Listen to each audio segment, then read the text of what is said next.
ರಾಷ್ಟ್ರಪತಿ ಅವರಿಗೆ ಸಂಬಂಧಪಟ್ಟಿರ್ತಕ್ಕಂಥ ಹಲವಾರು ವಿಚಾರಗಳನ್ನು ಡಿಸ್ಕಸ್ ಮಾಡ್ತಾ ಇದ್ದೆವು. ಈ ದೇಶದ ರಾಷ್ಟ್ರಪತಿಯವರನ್ನ ಆಯ್ಕೆ ಮಾಡುವಂತ ವಿಧಾನ, ನಾಮಮಾತ್ರ ಕಾರ್ಯಾಂಗದ ಮುಖ್ಯಸ್ಥ ಅಂತ ಕರೀತಾರೆ ರಾಷ್ಟ್ರಪತಿಯವರನ್ನ, ಕಾರ್ಯಾಂಗದ ಒಂದು ವಿಭಾಗ ಅಂತ ಕರಿತೀವಿ. ಸಂವಿಧಾನದ ಕಾರ್ಯಾಂಗಕ್ಕೆ ಸಂಬಂಧಪಟ್ಟ ವಿಧಿಗಳು ಯಾರು ಹೇಳ್ತಾರೆ? ಕಾರ್ಯಾಂಗಕ್ಕೆ ಸಂಬಂಧಪಟ್ಟಂತ ವಿಧಿಗಳು ಅಲ್ಲ, ಟೋಟಲ್ ಕಾರ್ಯಾಂಗಕ್ಕೆ ಸಂಬಂಧಪಟ್ಟಂತ ವಿಧಿಗಳು. Yes, Dhananjay correct answer. ಸಂವಿಧಾನದ 52ನೇ ವಿಧಿಯಿಂದ 78ನೇ ವಿಧಿಯವರೆಗೆ, 52ರಿಂದ 78ನೇ ವಿಧಿ ಕೇಂದ್ರ ಕಾರ್ಯಾಂಗದ ಬಗ್ಗೆ ಮಾತನಾಡುತ್ತದೆ. ಕೇಂದ್ರ ಕಾರ್ಯಾಂಗದ ಒಂದು ಭಾಗವಾಗಿ ರಾಷ್ಟ್ರಪತಿಗಳು ಸೇವೆ ಮಾಡ್ತಾರೆ. ಕೇಂದ್ರ ಕಾರ್ಯಾಂಗದ ಒಂದು ಭಾಗವಾಗಿ ರಾಷ್ಟ್ರಪತಿಗಳು ಸೇವೆಯನ್ನ ಮಾಡುತ್ತಾರೆ. ಇವತ್ತು ರಾಷ್ಟ್ರಪತಿಗಳಾಗಿರಬಹುದು, ಕರೆಕ್ಟ್, ಮತ್ತೆ ಪ್ರಧಾನಮಂತ್ರಿಗಳಾಗಿರಬಹುದು. ಕೇಂದ್ರ ಕಾರ್ಯಾಂಗದಲ್ಲಿ ಯಾರು ಇರ್ತಾರೆ? ಕೇಂದ್ರ ಕಾರ್ಯಾಂಗದಲ್ಲಿ ರಾಷ್ಟ್ರಪತಿಗಳು ಇರ್ತಾರೆ. ಫಸ್ಟ್ ಕೇಂದ್ರ ಕಾರ್ಯಾಂಗದಲ್ಲಿ ನಂಬರ್ 1 ರಾಷ್ಟ್ರಪತಿಗಳು,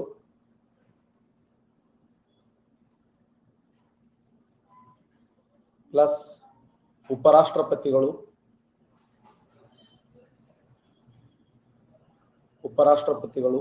ಪ್ಲಸ್ ಪ್ರಧಾನಮಂತ್ರಿಗಳು, ಪ್ಲಸ್ ಮಂತ್ರಿಮಂಡಲ. ನೋಡಿ, ರಾಷ್ಟ್ರಪತಿಗಳು, ಉಪರಾಷ್ಟ್ರಪತಿಗಳು, ಪ್ರಧಾನಮಂತ್ರಿಗಳು, ಮಂತ್ರಿಮಂಡಲ, ಮತ್ತೆ ಅಟಾರ್ನಿ ಜನರಲ್. ರಾಷ್ಟ್ರಪತಿಗಳು, ಉಪರಾಷ್ಟ್ರಪತಿಗಳು, ಪ್ರಧಾನಮಂತ್ರಿಗಳು, ಮಂತ್ರಿಮಂಡಲ, ಅಟಾರ್ನಿ ಜನರಲ್, ಇವರೆಲ್ಲರನ್ನ ಒಳಗೊಂಡಿದ್ದು ಏನಪ್ಪಾ ಅಂದ್ರೆ ಕೇಂದ್ರ ಕಾರ್ಯಾಂಗ ಅಂತ ಹೇಳಿ ಗುರುತಿಸ್ತೀವಿ. ಕೇಂದ್ರ ಕಾರ್ಯಾಂಗದಲ್ಲಿ ನಾ ಆಲ್ರೆಡಿ ಹೇಳಿದ್ದೇನೆ, ಸಂವಿಧಾನದ 52ನೇ ವಿಧಿಯ ಪ್ರಕಾರ ದೇಶಕ್ಕೆ ಒಬ್ಬ ರಾಷ್ಟ್ರಪತಿಗಳು ಇರಬೇಕು ಅಂತ ಹೇಳಿ. 53ನೇ ವಿಧಿ, ಸಂವಿಧಾನದ 53ನೇ ವಿಧಿ ಏನಂತಂದ್ರೆ, ಇವತ್ತು ಕೇಂದ್ರ ಕಾರ್ಯದಲ್ಲಿ ಎಲ್ಲಾ ಕಾರ್ಯಾಂಗಿ ಅಧಿಕಾರಗಳು ರಾಷ್ಟ್ರಪತಿಗಳ ಹೆಸರಿನಲ್ಲಿ ನಡೀತಾವೆ. ಭಾರತ ಸಂವಿಧಾನದ 53ನೇ ವಿಧಿ ಕೇಂದ್ರ ಕಾರ್ಯಾಂಗಿಯ ಎಲ್ಲಾ ಅಧಿಕಾರಗಳು, ಕಾರ್ಯಾಂಗದ ಎಲ್ಲಾ ಅಧಿಕಾರಗಳು ಯಾರ ಹೆಸರಿನಲ್ಲಿ ನಡೀತಾವ ಅಂದ್ರ ರಾಷ್ಟ್ರಪತಿಗಳ ಹೆಸರಿನಲ್ಲಿ ನಡೆಯುತ್ತವೆ. ಇನ್ನ ಸಂವಿಧಾನದ 54ನೇ ವಿಧಿ ಏನ್ ಹೇಳ್ತಂದ್ರೆ ರಾಷ್ಟ್ರಪತಿಗಳ ಚುನಾವಣಾ ವಿಧಾನದ ಬಗ್ಗೆ ಹೇಳ್ತದೆ. ರಾಷ್ಟ್ರಪತಿಗಳ ಚುನಾವಣಾ ವಿಧಾನದ ಬಗ್ಗೆ ಮಾತನಾಡುವ ವಿಧಿ 54ನೇ ವಿಧಿ. ಹಾಗಾದ್ರೆ 54ನೇ ವಿಧಿಯ ಪ್ರಕಾರ ಒಬ್ಬ ರಾಷ್ಟ್ರಪತಿ ಅಂತ ಗುರುತಿಸಬೇಕಾದ್ರೆ ಅವರು 50 ಜನ ಏನು ಮತದಾರರು ಇರ್ತಾರಲ್ಲ, 50 ಜನ ಮತದಾರ ಏನ್ ಮಾಡ್ಬೇಕಂದ್ರ ಸೂಚಿಸಬೇಕು.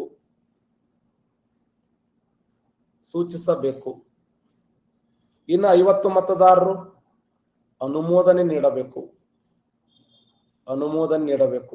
ಇವರೇ ರಾಷ್ಟ್ರಪತಿಗಳು ಅಂತೇಳಿ 50 ಮತದಾರರು ಸೂಚಿಸುವಂತದ್ದು, ಇನ್ನು 50 ಮತದಾರರು ಅದಕ್ಕೆ ಅನುಮೋದನೆ ನೀಡಬೇಕು. ಮತದಾರ ಅಂದ್ರೆ ಯಾರು? ರಾಷ್ಟ್ರಪತಿಯವರ ಚುನಾವಣೆಯಲ್ಲಿ ಯಾರ್ಯಾರು ಪಾಲ್ಗೊಳ್ತಾರ ಅಂತಂದ್ರ ಲೋಕಸಭೆಯ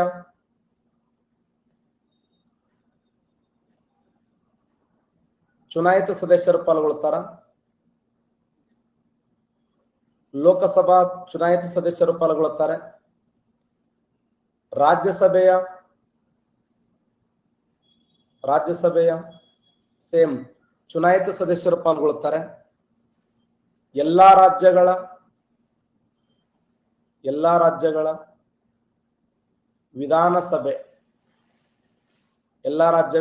ವಿಧಾನಸಭೆಯ ಸದಸ್ಯರು ಪಾಲ್ಗೊಳ್ಳುತ್ತಾರೆ.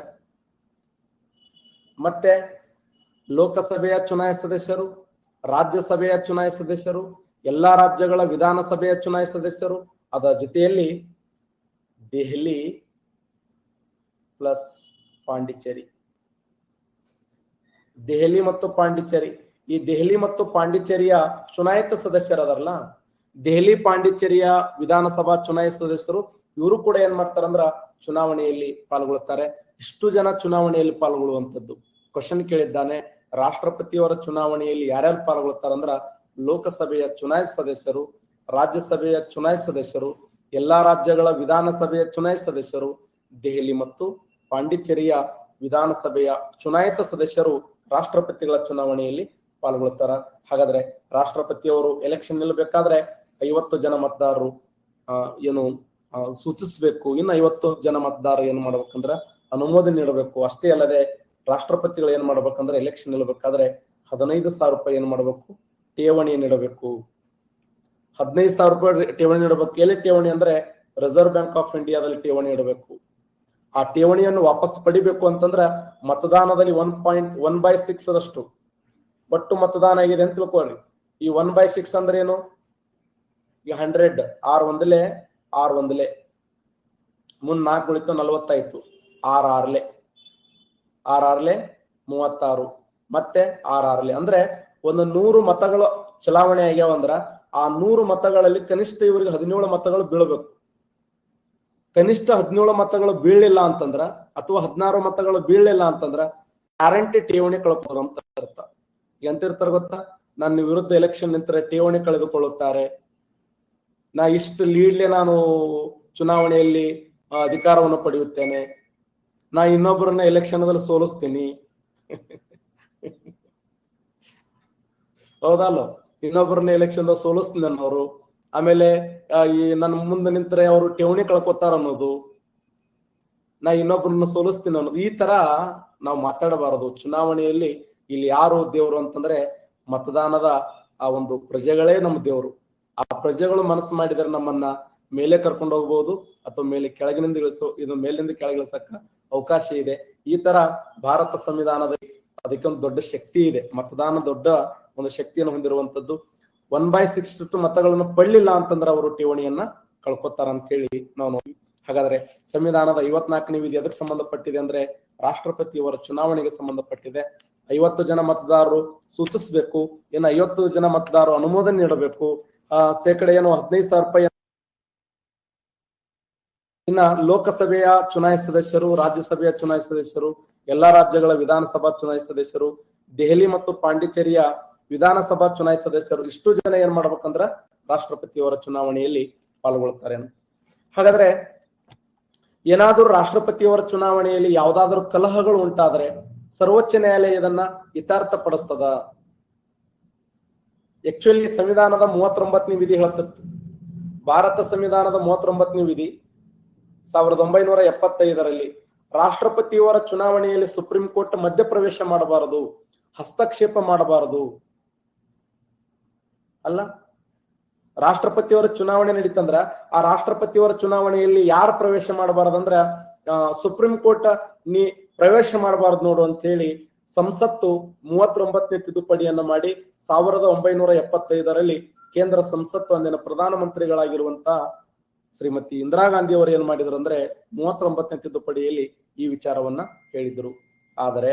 ಆದರೆ ಸಂವಿಧಾನದ 44ನೇ ತಿದ್ದುಪಡಿ 1978ರಲ್ಲಿ ಅಂದಿನ ಪ್ರಧಾನಮಂತ್ರಿಗಳಾಗಿರುವಂತ ಮೊರಾರ್ಜಿ ದೇಸಾಯಿ ಅವರಂದ್ರು, ಸುಪ್ರೀಂ ಕೋರ್ಟ್ ನಿನ್ನ ಮೇಲೆ ನಮ್ಗೆ ನಂಬಿಕೆ ಇದೆ, ನೀನು ದೊಡ್ಡ ಒಂದು ಅಧಿಕಾರವನ್ನು ಹೊಂದಿದ್ದೀಯಾ, ನ್ಯಾಯಾಂಗ ಇಲ್ಲ ಅಂದ್ರೆ ನಮ್ ಬದುಕಿಲ್ಲ, ಅದಕ್ಕ ನ್ಯಾಯಾಂಗದ ಅಧಿಕಾರಕ್ಕೆ ನಾವು ತಲೆಬಾಗುತ್ತೇವೆ, ದಯವಿಟ್ಟು ರಾಷ್ಟ್ರಪತಿಯವರ ಚುನಾವಣೆಯಲ್ಲಿ ಏನಾದ್ರೂ ಕಲಹಗಳು ಉಂಟಾದ್ರ, ಮೋಸ ಉಂಟಾದ್ರ, ಅನ್ಯಾಯ ಉಂಟಾದ್ರ ನೀ ಬಂದೆಲ್ಲ ಸುದ್ದಿ ಮಾಡು, ಪರಿಹಾರ ಮಾಡು ಅಂತ ತಿಳ್ಕೊಂಡು 1978 44ನೇ ತಿದ್ದುಪಡಿಯಲ್ಲಿ ಅದೇ ಸಂಸತ್ತು ಸುಪ್ರೀಂ ಕೋರ್ಟ್ಗೆ ಅಧಿಕಾರವನ್ನು ನೀಡಿದ್ದು ಒಂದು ವಿಶೇಷ ಮತ್ತು ಹೆಮ್ಮೆ ಅಂತೇಳಿ ನಾವು ನೋಡ್ತೀವಿ.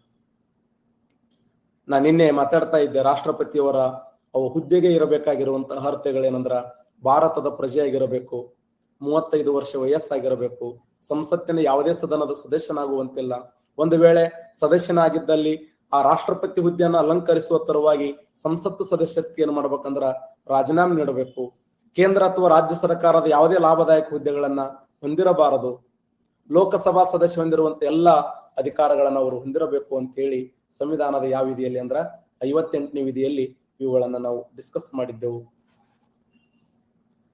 ಇನ್ನು ಭಾರತ ಸಂವಿಧಾನದ 56ನೇ ವಿಧಿ, ಸಂವಿಧಾನದ 56ನೇ ವಿಧಿ ಏನ್ ಹೇಳ್ತದಂದ್ರ ರಾಷ್ಟ್ರಪತಿಯವರ ಅಧಿಕಾರಾವಧಿಯ ಬಗ್ಗೆ ಹೇಳ್ತದೆ.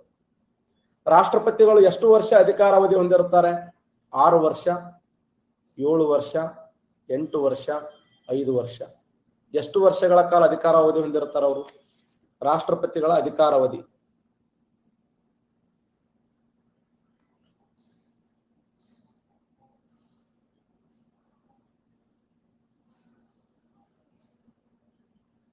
ರಾಷ್ಟ್ರಪತಿಗಳ ಅಧಿಕಾರಾವಧಿ ಎಷ್ಟು ವರ್ಷ ಅಂತಂದ್ರೆ 5 ವರ್ಷ. ನೋಡಿ, ರೈಟ್ ಆನ್ಸರ್ 5 ವರ್ಷ. ರಾಷ್ಟ್ರಪತಿಗಳ ಅಧಿಕಾರಾವಧಿ 5 ವರ್ಷ.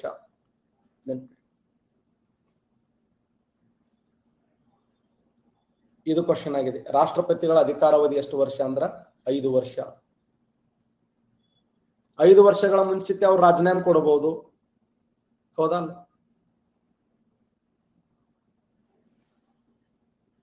ಆದ್ರೆ ಅಮೆರಿಕ ದೇಶದಲ್ಲಿ ಹಂಗಲ್ಲ. ಅಮೆರಿಕ ದೇಶದಲ್ಲಿ ಎಷ್ಟು ವರ್ಷ ಅಂದ್ರೆ 4 ವರ್ಷ.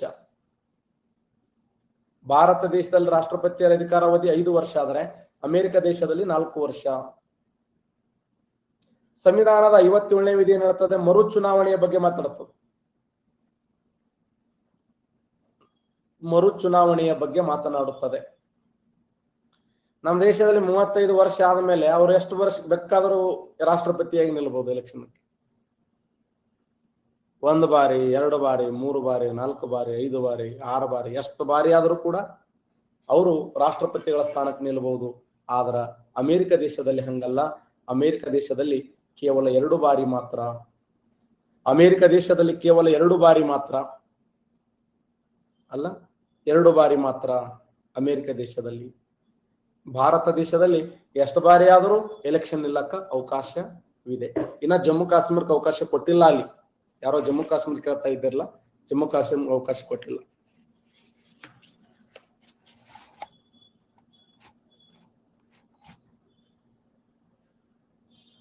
ಇನ್ನ ಸಂವಿಧಾನದ 60ನೇ ವಿಧಿ ಏನ್ ಹೇಳ್ತದೆ? 59ನೇ ವಿಧಿ ಬಗ್ಗೆ ಮಾತಾಡೋಣ. ಅದೊಂದು ಸಂವಿಧಾನದ 59ನೇ ವಿಧಿ ಏನ್ ಹೇಳ್ತದೆ ಅಂದ್ರೆ ರಾಷ್ಟ್ರಪತಿಯವರಿಗೆ ಕೊಡಬೇಕಾಗಿರುವಂತ ವೇತನದ ಬಗ್ಗೆ ಮಾತಾಡ್ತದೆ. ಆಮೇಲೆ ಒಂದ್ಸರಿ ಒಟ್ಟು ಹೇಳ್ಬಿಡ್ತೀನಿ ವಿಧಿಗಳನ್ನ. 59ನೇ ವಿಧಿ ರಾಷ್ಟ್ರಪತಿಯವರಿಗೆ ಇರುವಂತ ಆ ವೇತನ ಭತ್ಯೆ, ಅವ್ರಿಗೆ ಎಷ್ಟು ಪೇಮೆಂಟ್ ಇದೆ ಅಂದ್ರೆ 5 ಲಕ್ಷ ರೂಪಾಯಿ ಪೇಮೆಂಟ್ ಇದೆ. 5 lakh, 5 ಲಕ್ಷ ಅವ್ರಿಗಿರುವಂತ ವೇತನ ಎಷ್ಟಿದೆ ಅಂದ್ರೆ 5 ಲಕ್ಷ ವೇತನ ಇದೆ.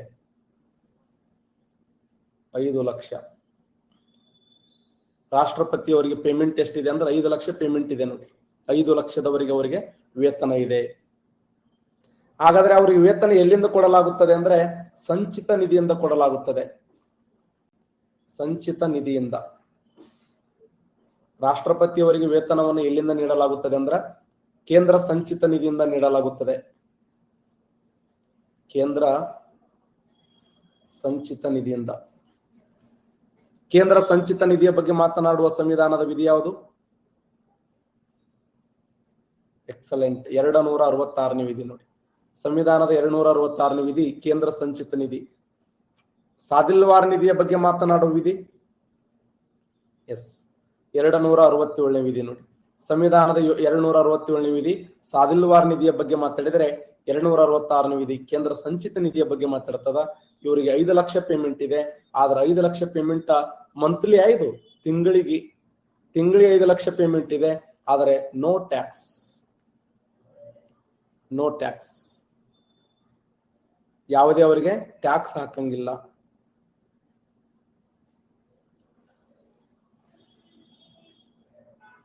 ಮಂತ್ಲಿ ಪ್ರತಿ ತಿಂಗಳು ಅವರಿಗೆ 5 ಲಕ್ಷ ಪೇಮೆಂಟ್ ಅನ್ನ ನೀಡಲಾಗುತ್ತದೆ. ಮತ್ತೆ ಅವರಿಗೆ ವಿಶೇಷವಾಗಿರುವಂತ ಭವನಗಳು ಏನು? ರಾಷ್ಟ್ರಪತಿಯವರಿಗೆ ವಿಶೇಷವಾಗಿರುವಂತ 3 ಭವನಗಳದವ್ರಿಗೆ. 3 ಭವನಗಳದಾವೆ. ಒಂದು ರಾಷ್ಟ್ರಪತಿ ಭವನ ಇದೆ, ಒಂದು ರಾಷ್ಟ್ರಪತಿ ನಿಲಯ ಇದೆ, ಇನ್ನೊಂದು ರಾಷ್ಟ್ರಪತಿ ನಿವಾಸ ಇದೆ. ರಾಷ್ಟ್ರಪತಿ ಭವನ,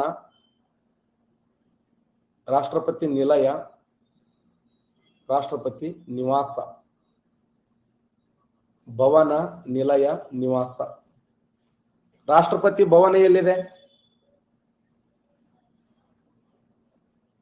ರೈಷನ್ ಬೆಟ್ಟಗಳಲ್ಲಿ ನೋಡಿ. ರೈಷನ್ ಬೆಟ್ಟ, ಅರಾವಳಿ ಬೆಟ್ಟಗಳಲ್ಲಿ ಕಂಡು ಬರುವ ರೈಷನ್ ಬೆಟ್ಟಗಳಲ್ಲಿ. ರಾಷ್ಟ್ರಪತಿ ನಿಲಯ ಎಲ್ಲಿದೆ? ನಿಲಯ ಹೈದರಾಬಾದ್ ಇದೆ ನೋಡಿ. ಹೈದರಾಬಾದ್. ನಿವಾಸ ಎಲ್ಲಿದೆ? ನಿವಾಸ ಎಲ್ಲಿದೆ? ಹಿಮಾಚಲ ಪ್ರದೇಶದ ಸಿಮ್ಲಾದಲ್ಲಿದೆ ನೋಡಿ. ಸಿಮ್ಲಾ ಕರೆಕ್ಟ್ ಬರ್ಕೋರಿ. ಅವಸರದಾಗ ಏನಾರು ಬರ್ಕೊಂಡ್ರಿ. ಹಿಮಾಚಲ ಪ್ರದೇಶದ ಸಿಮ್ಲಾದಲ್ಲಿದೆ. ಇನ್ನ ತೆಲಂಗಾಣದ ಹೈದರಾಬಾದ್ ಅಲ್ಲಿದೆ. ನೆಕ್ಸ್ಟ್ ಅರಾವಳಿ ಬೆಟ್ಟಗಳ ರೈಷನ್ ಪರ್ವತಗಳಲ್ಲಿ ಭವನ ಇದೆ ನೋಡಿ, ರಾಷ್ಟ್ರಪತಿಯವರ ಭವನ. ಇನ್ನು ರಾಷ್ಟ್ರಪತಿಯವರು ಸಂವಿಧಾನದ 60ನೇ ವಿಧಿಯ ಪ್ರಕಾರ ಇವರಿಗೆ ಪ್ರಮಾಣ ವಚನವನ್ನು ಬೋಧಿಸ್ತಾರೆ. ರಾಷ್ಟ್ರಪತಿಯವರಿಗೆ ಪ್ರಮಾಣ ವಚನ ಬೋಧಿಸೋರು ಯಾರು ಅಂತಂದ್ರೆ ಸುಪ್ರೀಂ ಕೋರ್ಟಿನ ಮುಖ್ಯ ನ್ಯಾಯಾಧೀಶರು. ಸುಪ್ರೀಂ ಕೋರ್ಟಿನ ಮುಖ್ಯ ನ್ಯಾಯಾಧೀಶರು ಇವರಿಗೆ ಪ್ರಮಾಣ ವಚನವನ್ನು ಬೋಧಿಸ್ತಾರೆ. ನೋಡಿ, 52ನೇ ವಿಧಿ ರಾಷ್ಟ್ರಪತಿ ಹುದ್ದೆ, ನಾಮಮಾತ್ರ ಕಾರ್ಯಾಂಗದ ಮುಖ್ಯಸ್ಥ, ಕಾರಂಗಿಯ ಕಾರ್ಯಗಳು, ಚುನಾವಣಾ ವಿವಾದಗಳು, ರಾಷ್ಟ್ರಪತಿಯವರ ಅಧಿಕಾರಾವಧಿ, ಮರು ಚುನಾವಣೆ, ಅರ್ಹತೆ, ಅವರಿಗೆ ವೇತನ, ಪ್ರಮಾಣ ವಚನ, ವೇತನ, ಅವರ ಅರ್ಹತೆ, ಮರು ಚುನಾವಣೆ, ಅಧಿಕಾರಾವಧಿ, ರಾಷ್ಟ್ರಪತಿಯವರ ಚುನಾವಣಾ ವಿವಾದಗಳು, ಚುನಾವಣೆ 53, ರಾಷ್ಟ್ರಪತಿಯವರ ಕಾರಂಗಿಯ ಮುಖ್ಯಸ್ಥರಾಗಿ ಸೇವೆ ಮಾಡ್ತಾರೆ 52ನೇ ವಿಧಿ. ಇದು ದೇಶದ ಸಂವಿಧಾನಬದ್ಧವಾಗಿ ರಾಷ್ಟ್ರಪತಿ ಹುದ್ದೆ ಇರಬೇಕು, ಸಂವಿಧಾನಬದ್ಧವಾಗಿ ರಾಷ್ಟ್ರಪತಿ ಹುದ್ದೆ ಇರಬೇಕು ಅಂತ ಹೇಳೋದು 52ನೇ ವಿಧಿ. ಇನ್ನು ಸಂವಿಧಾನದಲ್ಲಿ 61ನೇ ವಿಧಿ ಏನ್ ಹೇಳ್ತದಂದ್ರ ಅವರ ಮಹಾಭಿಯೋಗದ ಮೂಲಕ ತೆಗೆದು ಹಾಕಬಹುದು. ಮಹಾಭಿಯೋಗದ ಮೂಲಕ ಅಂದ್ರೆ ರಾಷ್ಟ್ರಪತಿಯವರು ಎಷ್ಟು ರೀತಿಯಲ್ಲಿ ಹುದ್ದೆ ಖಾಲಿ ಆಗುತ್ತಾರೆ ಅಂತ ಕೇಳ್ತಾರೆ. ಎಷ್ಟು ರೀತಿಯಲ್ಲಿ ಹುದ್ದೆ ಖಾಲಿ ಆಗುತ್ತದೆ ಅಂತಂದ್ರೆ ಅವರಿಗೆ 3 ರೀತಿಯಲ್ಲಿ ಪ್ರಮುಖವಾಗಿ ಹುದ್ದೆ ಖಾಲಿ ಆಗ್ತದೆ. ಒಂದು, ಅವರಾಗಿ ರಾಜೀನಾಮೆ ಕೊಡಬೇಕು.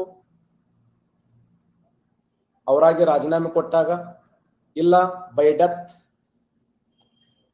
ಮರಣಾಪ್ಯದಂತ ಸಮಯದಲ್ಲಿ, ಇಲ್ಲ ಮಹಾಭಿಯೋಗ ಮೂಲಕ ಅವರನ್ನು ಅಧಿಕಾರವನ್ನು ತೆಗೆದುಹಾಕಲಾಗ್ತದ.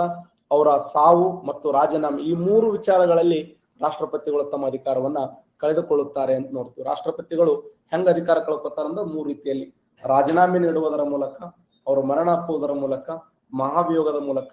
ಹಾಗಾದ್ರೆ ಮಹಾಭಿಯೋಗ ವಿಧಾನ ಪರಿಷತ್ತನ್ನು ಹೊಂದಿದ ರಾಜ್ಯಗಳ ಸಂಖ್ಯೆ ಎಷ್ಟು? ಎಷ್ಟು ರಾಜ್ಯಗಳಲ್ಲಿ ವಿಧಾನ ಪರಿಷತ್ ಇದೆ?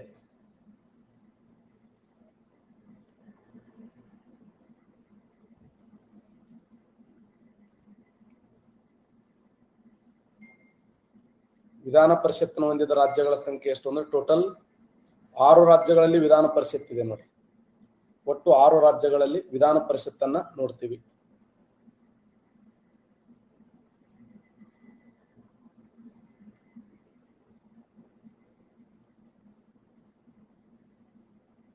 ಒಂದೂರ 70ನೇ ವಿಧಿ, 165ನೇ ವಿಧಿ, 169ನೇ ವಿಧಿ, 171ನೇ ವಿಧಿ. ಸಂವಿಧಾನದ ಯಾವ ವಿಧಿಯ ಪ್ರಕಾರ ವಿಧಾನ ಪರಿಷತ್ತನ್ನ ರಚನೆ ಮಾಡಲಾಗುತ್ತದೆ? ಸಂವಿಧಾನದ ಯಾವ ವಿಧಿಯ ಪ್ರಕಾರ ವಿಧಾನ ಪರಿಷತ್ತನ್ನ ರಚನೆ ಮಾಡಲಾಗುತ್ತದೆ?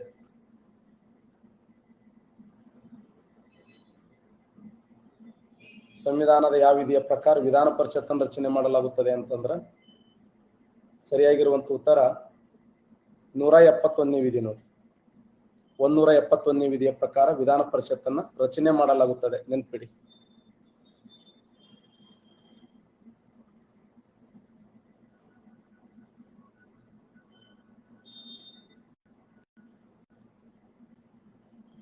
ಎಂಬತ್ತನೇ ವಿಧಿ, 82ನೇ ವಿಧಿ, 88ನೇ ವಿಧಿ, 89ನೇ ವಿಧಿ. ರಾಜ್ಯಸಭೆಯ ಸಭಾಪತಿಯ ಬಗ್ಗೆ ಮಾತನಾಡುವ ವಿಧಿ ಯಾವುದು?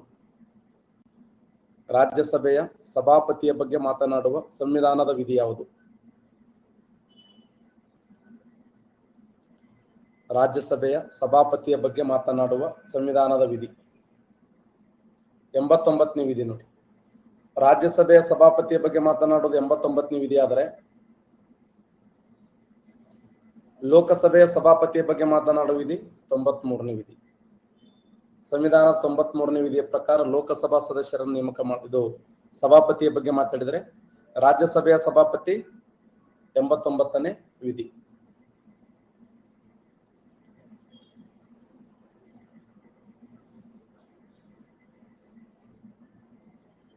ಎಪ್ಪತ್ತಾರನೇ ವಿಧಿ, 165ನೇ ವಿಧಿ, 168ನೇ ವಿಧಿ, 108ನೇ ವಿಧಿ. ಅಡ್ವೊಕೇಟ್ ಜನರಲ್ ಬಗ್ಗೆ ಮಾತನಾಡುವ ಸಂವಿಧಾನದ ವಿಧಿ ಯಾವುದು? ಅಡ್ವೊಕೇಟ್ ಜನರಲ್ ಬಗ್ಗೆ ಮಾತನಾಡುವ ಸಂವಿಧಾನದ ವಿಧಿ ಯಾವುದು? ಸಂವಿಧಾನದ ಯಾವ ವಿಧಿ ಅಡ್ವೊಕೇಟ್ ಜನರಲ್ ಬಗ್ಗೆ ಮಾತನಾಡುತ್ತದೆ ಅಂದ್ರೆ ಸಂವಿಧಾನದ 165ನೇ ವಿಧಿ. ಭಾರತ ಸಂವಿಧಾನದ 165ನೇ ವಿಧಿಯ ಪ್ರಕಾರ ಅಡ್ವೊಕೇಟ್ ಜನರಲ್ ಬಗ್ಗೆ ಮಾತನಾಡುತ್ತದೆ.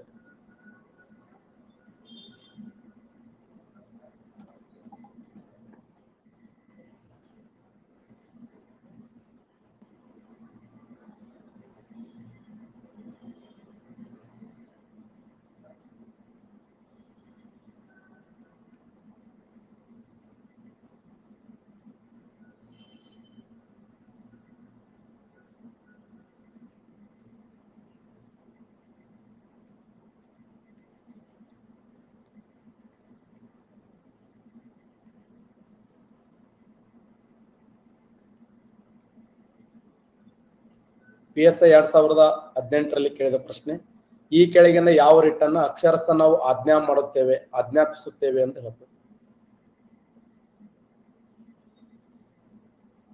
ಮ್ಯಾಂಡಮಸ್, ಸರ್ಟಿಯುರರಿ, ಹೇಬಿಯಸ್ ಕಾರ್ಪಸ್, ಕೋ ವಾರೆಂಟ್.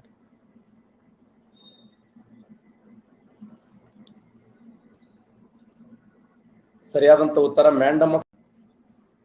ವ್ಯಕ್ತಿ ಸ್ವಾತಂತ್ರ್ಯದ ಬಹುದೊಡ್ಡ ಚಿಹ್ನೆ ಯಾವುದು? ವ್ಯಕ್ತಿ ಸ್ವಾತಂತ್ರ್ಯದ ಬಹುದೊಡ್ಡ ಚಿಹ್ನೆ ಹೇಬಿಯಸ್ ಕಾರ್ಪಸ್ ನೋಡಿ, ಹೇಬಿಯಸ್ ಕಾರ್ಪಸ್. PSI 2018ರಲ್ಲಿ ಕೇಳಿದ ಪ್ರಶ್ನೆ ಇದು.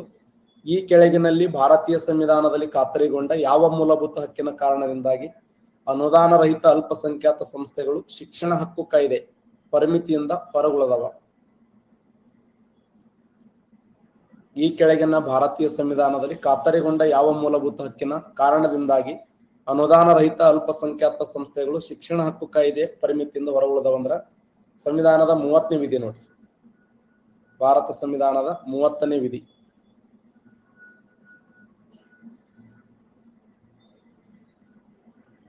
ವಾಕ್ ಸ್ವಾತಂತ್ರ್ಯದ ಬಗ್ಗೆ ಮಾತನಾಡುವ ವಿಧಿ ಯಾವುದು? ಮಾತನಾಡುವ ಸ್ವಾತಂತ್ರ್ಯ 19 ಉಪವಿಧಿ 1 ನೋಡಿ, ಸಂವಿಧಾನದ 19 ಉಪವಿಧಿ 1, 19 ಉಪವಿಧಿ 1. ಅದನ್ನ ನಾವೇನು ಬರಿತೀವಿ ಅಂದ್ರೆ 19A, 19B, 19C, 19D, 19E, 19F, 19G. ಮಾತನಾಡುವುದು, ಸಭೆ ಸೇರಿ, ಸಂಘ ಕಟ್ಟುವುದು, ಸಂಚಾರ ಮಾಡುವುದು, ವಾಸ ಮಾಡುವುದು, ಆಸ್ತಿ ಮಾಡುವುದು, ವ್ಯಾಪಾರ ಮಾಡುವುದು ಇದು ರದ್ದಾಗಿದೆ. ಮಕ್ಕಳ ಉಚಿತ ಮತ್ತು ಕಡ್ಡಾಯ ಶಿಕ್ಷಣ ಭಾರತೀಯ ಯಾವ ವಿಧಿಯಲ್ಲಿ ಅವಕಾಶ ನೀಡಲಾಗಿದೆ? ರೈಟ್ ಟು ಎಜುಕೇಶನ್ಗೆ ಅವಕಾಶ ನೀಡಿದಂತ ವಿಧಿ ಯಾವುದು? 6 ರಿಂದ 14 ವರ್ಷದ ಮಕ್ಕಳಿಗೆ ಉಚಿತ ಮತ್ತು ಕಡ್ಡಾಯ ಶಿಕ್ಷಣ. 6 ರಿಂದ 14 ವರ್ಷದ ಮಕ್ಕಳಿಗೆ ಉಚಿತ ಮತ್ತು ಕಡ್ಡಾಯ ಶಿಕ್ಷಣ 21A ವಿಧಿ ನೋಡಿ, 21A ವಿಧಿ ರೈಟ್ ಟು ಎಜುಕೇಶನ್ ಬಗ್ಗೆ ಮಾತಾಡ್ತದೆ. PSI 2019ರಲ್ಲಿ ಕೇಳಿದ ಪ್ರಶ್ನೆ, ಈ ಕೆಳಗಿನಲ್ಲಿ ಮೂಲಭೂತ ಹಕ್ಕುಗಳನ್ನ ಯಾವುದನ್ನ ಸಂರಕ್ಷಣೆ ಮಾಡ್ತದೆ? ಅಂದ್ರೆ ಮೂಲಭೂತ ಹಕ್ಕುಗಳನ್ನ ರಕ್ಷಣೆ ಮಾಡೋರು ಯಾರು? ಏನು ಶಾಸಕಾಂಗ ರಕ್ಷಣೆ ಮಾಡ್ತದೋ, ಏನು ಕಾರ್ಯಾಂಗ ರಕ್ಷಣೆ ಮಾಡ್ತದೋ, ರಾಜಕೀಯ ಪಕ್ಷಗಳು ರಕ್ಷಣೆ ಮಾಡ್ತಾವೋ? ಸರಿಯಾದಂತ ಉತ್ತರ ನ್ಯಾಯಾಂಗ ಪ್ರಶ್ನೆ ಏನು ರಕ್ಷಣೆ ಮಾಡ್ತದ. ಹೈಕೋರ್ಟ್ ಆಗಿರಬಹುದು, ಸುಪ್ರೀಂ ಕೋರ್ಟ್ ಆಗಿರಬಹುದು. ಹೈಕೋರ್ಟ್ ಮತ್ತು ಸುಪ್ರೀಂ ಕೋರ್ಟ್ಗಳು 226ನೇ ವಿಧಿಯ ಪ್ರಕಾರ ಹೈಕೋರ್ಟ್, 32ನೇ ವಿಧಿಯ ಪ್ರಕಾರ ಸುಪ್ರೀಂ ಕೋರ್ಟ್. PSI 2018ರಲ್ಲಿ ಕೇಳಿದ ಪ್ರಶ್ನೆ, ಸಂವಿಧಾನದ ಯಾವ ವಿಧಿಯ ಅಡಿಯಲ್ಲಿ ಒಬ್ಬ ವ್ಯಕ್ತಿ ಮೂಲಭೂತ ಹಕ್ಕುಗಳು ಉಲ್ಲಂಘನೆಯಾದಲ್ಲಿ ನೇರವಾಗಿ ಸರ್ವೋಚ್ಚ ನ್ಯಾಯಾಲಯಕ್ಕೆ ಮೊರೆ ಹೋಗುತ್ತಾನೆ?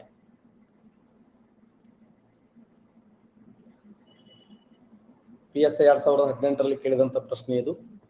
ಸಂವಿಧಾನದ ಯಾವ ವಿಧಿಯ ಅಡಿಯಲ್ಲಿ ಒಬ್ಬ ವ್ಯಕ್ತಿ ಮೂಲಭೂತ ಹಕ್ಕುಗಳು ಉಲ್ಲಂಘನೆಯಾದಲ್ಲಿ ನೇರವಾಗಿ ಸರ್ವೋಚ್ಚ ನ್ಯಾಯಾಲಯಕ್ಕೆ ಮೊರೆ ಹೋಗುತ್ತಾನೆ ಅಂದ್ರೆ ಸಂವಿಧಾನದ 32ನೇ ವಿಧಿಯ ಪ್ರಕಾರ, ಭಾರತ ಸಂವಿಧಾನದ 32ನೇ ವಿಧಿಯ ಪ್ರಕಾರ ನೇರವಾಗಿ ಸರ್ವೋಚ್ಚ ನ್ಯಾಯಾಲಯಕ್ಕೆ ಹೋಗ್ತಾನೆ. PSI 2018ರಲ್ಲಿ ಕೇಳಿದ ಪ್ರಶ್ನೆ, ಈ ರಿಟ್ಗಳಲ್ಲಿ ಯಾವುದು ಅಕ್ಷರಶಃ ನಾವು ಆದೇಶಿಸುತ್ತೇವೆ? ಪರಮಾದೇಶ ರೈಟ್ ಆನ್ಸರ್. ವ್ಯಕ್ತಿ ಸ್ವಾತಂತ್ರ್ಯದ ಬಹುದೊಡ್ಡ ಚಿಹ್ನೆ ಯಾವುದು? ವ್ಯಕ್ತಿ ಸ್ವಾತಂತ್ರ್ಯದ ಬಹುದೊಡ್ಡ ಚಿಹ್ನೆ ಯಾವುದು? ಬಂದಿ ಪ್ರತ್ಯಕ್ಷೀಕರಣ ಅಂತ ಕರಿತೀವಿ. ಬಂದಿ ಪ್ರತ್ಯಕ್ಷೀಕರಣ ಅಂದ್ರೂ ಒಂದೇ, ಹೇಬಿಯಸ್ ಕಾರ್ಪಸ್ ಅಂದ್ರೂ ಒಂದೇ. ವಾಟ್ ಈಸ್ ಯುವರ್ ಅಥಾರಿಟಿ ಯಾವುದನ್ನ ಪ್ರತಿನಿಧಿಸ್ತದ? What is your authority? What is your authority? Quo warranto ನೋಡಿ. What is your authority? Quo warranto. ನಿಮ್ಮ ಅಧಿಕಾರ ಏನು ಅಂತ ಪ್ರಶ್ನೆ ಅದು. ನಿಮ್ಮ ಅಧಿಕಾರ ಏನು? FD 2018ರಲ್ಲಿ ಕೇಳಿದ ಪ್ರಶ್ನೆ, ಭಾರತ ಸಂವಿಧಾನದ ಯಾವ ಕಲಂ ಹೀಗೆಂದು ನಿರ್ದೇಶನ ಮಾಡುತ್ತದೆ? ರಾಜ್ಯವು ಪರಿಸರ ಸಂರಕ್ಷಣೆ ಮತ್ತು ಅಭಿವೃದ್ಧಿಗೆ ಪ್ರಯತ್ನಿಸಬೇಕು ಹಾಗೂ ದೇಶದಲ್ಲಿನ ಅರಣ್ಯಗಳು ಮತ್ತು ವನ್ಯಜೀವಿಗಳನ್ನ ರಕ್ಷಣೆ ಮಾಡಬೇಕು. ಭಾರತ ಸಂವಿಧಾನದ ಯಾವ ಕಲಂ ಹೀಗೆ ಆದೇಶಿಸುತ್ತದೆ? ರಾಜ್ಯವು ಪರಿಸರದ ಸಂರಕ್ಷಣೆ ಮತ್ತು ಅಭಿವೃದ್ಧಿಗೆ ಪ್ರಯತ್ನಿಸಬೇಕು ಮತ್ತು ದೇಶದಲ್ಲಿನ ಅರಣ್ಯಗಳು ಮತ್ತು ವನ್ಯಜೀವಿಗಳನ್ನ ರಕ್ಷಣೆ ಮಾಡಬೇಕು ಅಂತ ಹೇಳ್ತದೆ. 48A ವಿಧಿ ನೋಡಿ. ಈ 48 ಎ ವಿಧಿಯನ್ನು ಸಂವಿಧಾನಕ್ಕೆ ಯಾವ ವರ್ಷ ಸೇರಿಸಲಾಗಿದೆ ಅಂದ್ರೆ 1976 42ನೇ ತಿದ್ದುಪಡಿ 42ನೇ ತಿದ್ದುಪಡಿ 1976ರಲ್ಲಿ ಇದನ್ನ ಸೇರಿಸಲಾಗಿದೆ ನೋಡಿ. FD 2017ರಲ್ಲಿ ಕೇಳಿದ ಪ್ರಶ್ನೆ, ರಾಜ್ಯ ನೀತಿ ನಿರ್ದೇಶಕ ತತ್ವಗಳು ಯಾವ ಅನುಚ್ಛೇದವು ಹಸು ಮತ್ತು ಕರುಗಳು ಮತ್ತು ಇತರೆ ಕರಾವಿನ ಭಾರ ಎಳೆಯುವ ದನಕರಗಳನ್ನ ಕಡಿಯುವುದನ್ನು ನಿಷೇಧ ಮಾಡ್ತದೆ? ಅಂದ್ರೆ ಗೋಹತ್ಯೆ ನಿಷೇಧದ ಬಗ್ಗೆ ಮಾತನಾಡುವ ಸಂವಿಧಾನದ ವಿಧಿ ಯಾವುದು? ಗೋಹತ್ಯೆ ನಿಷೇಧದ ಬಗ್ಗೆ ಮಾತನಾಡುವ ಸಂವಿಧಾನದ ವಿಧಿ ಯಾವುದು? 48 ಅನುಚ್ಛೇದ 48 ನೋಡಿ, ಸಂವಿಧಾನದ 48ನೇ ವಿಧಿಯ ಪ್ರಕಾರ ಗೋಹತ್ಯೆ ನಿಷೇಧದ ಬಗ್ಗೆ ಮಾತನಾಡುತ್ತದೆ. ಮದ್ಯಪಾನವನ್ನು ನಿಷೇಧ ಮಾಡುವುದರ ಬಗ್ಗೆ ಹೇಳುವ ವಿಧಿ ಯಾವುದು? ಸಂವಿಧಾನದ ಯಾವ ವಿಧಿ ಮದ್ಯಪಾನ ನಿಷೇಧ ಮಾಡುತ್ತದೆ ಅಂದ್ರೆ ಅನುಚ್ಛೇದ 47 ನೋಡಿ.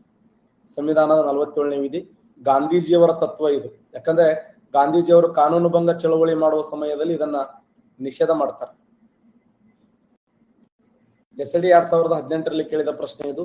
ಸಂವಿಧಾನದ 4A ಭಾಗದಲ್ಲಿ ಅಣಿ ಮಾಡಲಾಗಿರುವಂತ ಈ ಕೆಳಗಿನಲ್ಲಿ ಯಾವುದನ್ನ ಭಾರತೀಯ ನಾಗರಿಕನ ಮೂಲಭೂತ ಕರ್ತವ್ಯಗಳಲ್ಲಿ ಒಂದು ತಪ್ಪಾಗಿ ಪಟ್ಟಿ ಮಾಡಲಾಗಿದೆ? ಭಾರತ ಸಾರ್ವಭೌಮತ್ವ, ಐಕ್ಯತೆ ಮತ್ತು ಸಮಗ್ರತೆಯನ್ನು ಎತ್ತಿ ಹಿಡಿಯುವುದು ಮತ್ತು ಅದನ್ನು ರಕ್ಷಣೆ ಮಾಡುವುದು, ವ್ಯಕ್ತಿಗತ ಚಟುವಟಿಕೆ ಸಂಬಂಧಪಟ್ಟ ಕ್ಷೇತ್ರಕ್ಕಾಗಿ ಔನ್ನತ್ಯಕ್ಕಾಗಿ ಅದ್ವಿತೀಯಗಾಗಿ ಹೆಣಗುವುದು, ಕುಟುಂಬ ಯೋಜನೆಯನ್ನು ಅನುಸರಿಸುವುದು ಮತ್ತು ಜನಸಂಖ್ಯೆ ನಿಯಂತ್ರಿಸುವುದು, ಸಂವಿಧಾನಕ್ಕೆ ಅನುವರ್ತಿಸುವ ಮತ್ತು ಆದರ್ಶಗಳನ್ನು ಮತ್ತು ಸಂಸ್ಥೆಗಳನ್ನ ಗೌರವಿಸುವುದು.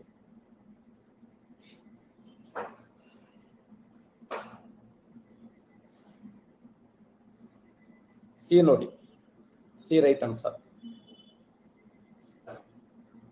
ತಪ್ಪಾಗಿ ಪಟ್ಟಿ ಮಾಡಲಾಗಿದೆ. ಯಾಕಂದ್ರೆ ಕುಟುಂಬ ಯೋಜನೆ ಮತ್ತು ಆ ಜನಸಂಖ್ಯೆ ನಿಯಂತ್ರಣ ಈ ಒಂದು ರಾಜ್ಯ ನೀತಿಯ ನಿರ್ದೇಶಕ ತತ್ವಗಳಲ್ಲಿ ಇಲ್ಲೇ ಇಲ್ಲ. SD 2018ರಲ್ಲಿ ಕೇಳಿದ ಪ್ರಶ್ನೆ, ನಮ್ಮ ಸಂವಿಧಾನದ ಭಾಗ 4 ಕಲಂ 36ರಿಂದ 50 ಒಳಗೊಂಡಿರುವ ರಾಜ್ಯ ನೀತಿ ನಿರ್ದೇಶಕ ತತ್ವಗಳನ್ನು ಕುರಿತು ಕೆಳಗಿನ ಯಾವುದು ಸರಿಯಾಗಿ ವಿವರಿಸುತ್ತದೆ?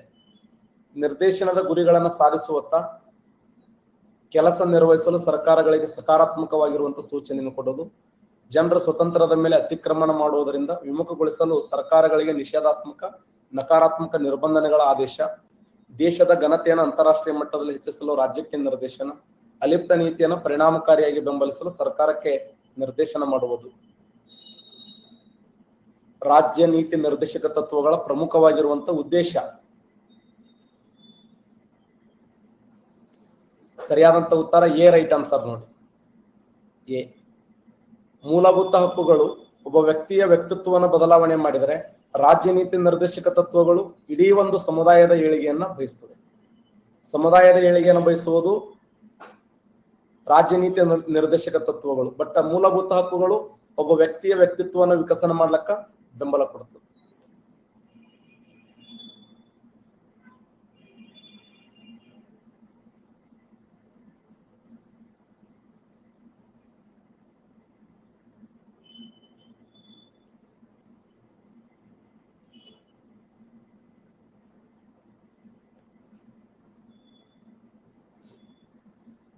PSI 2012ರಲ್ಲಿ ಕೇಳಿದ ಪ್ರಶ್ನೆ ಇದು.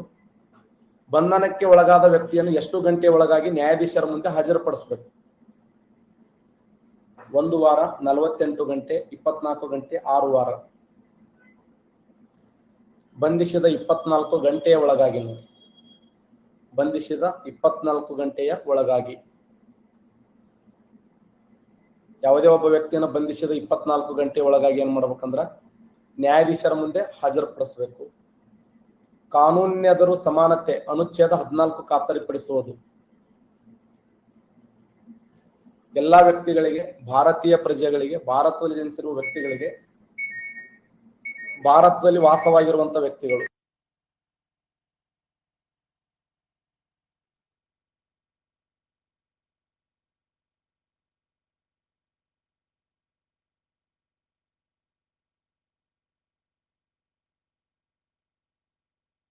ಇದೆ. ಎಲ್ಲಾ ವ್ಯಕ್ತಿಗಳಿಗೆ ಅನ್ವಯ ಆಗ್ತದೆ ನೋಡಿ. ಎಲ್ಲಾ ವ್ಯಕ್ತಿಗಳಿಗೆ ಇದು ಅನ್ವಯವಾಗ್ತದೆ. Very important. PSI 2012ರಲ್ಲಿ ಕೇಳಿದ ಪ್ರಶ್ನೆ, ಅಧೀನ ನ್ಯಾಯಾಲಯಗಳು ನಿರ್ದಿಷ್ಟ ವಿಷಯಗಳಲ್ಲಿ ಅಧಿಕಾರ ವ್ಯಾಪ್ತಿಯನ್ನು ಮೀರಿದಾಗ, ಅಧೀನ ನ್ಯಾಯಾಲಯಗಳು ನಿರ್ದಿಷ್ಟ ವಿಷಯಗಳಲ್ಲಿ ಅಧಿಕಾರ ವ್ಯಾಪ್ತಿಯನ್ನು ಮೀರಿದಾಗ ವಿವರಣೆಯನ್ನ ಮುಂದುವರಿಸುವಂತೆ ಉಚ್ಚ ನ್ಯಾಯಾಲಯವು ಆದೇಶಿಸುವ ರೀತಿಗೆ ಏನಂತ ಕರೀತಾರೆ? ಸರ್ಟಿಯೋರರಿ ಅಂತ ಕರೀತಾರೆ, ಪ್ರೊಹಿಬಿಷನ್ ಅಂತ ಕರೀತಾರೆ, ಹೇಬಿಯಸ್ ಕಾರ್ಪಸ್ ಅಂತ ಕರೀತಾರೆ, ಮ್ಯಾಂಡಮಸ್ ಅಂತ ಕರೀತಾರೆ. ಅಧೀನ ನ್ಯಾಯಾಲಯಗಳು ನಿರ್ದಿಷ್ಟ ವಿಷಯದಲ್ಲಿ ಅಧಿಕಾರ ವ್ಯಾಪ್ತಿಯನ್ನು ಮೀರಿದಾಗ ಆ ವಿವರಣೆಯನ್ನು ಏನಂತ ಕರೀತಾರೆ?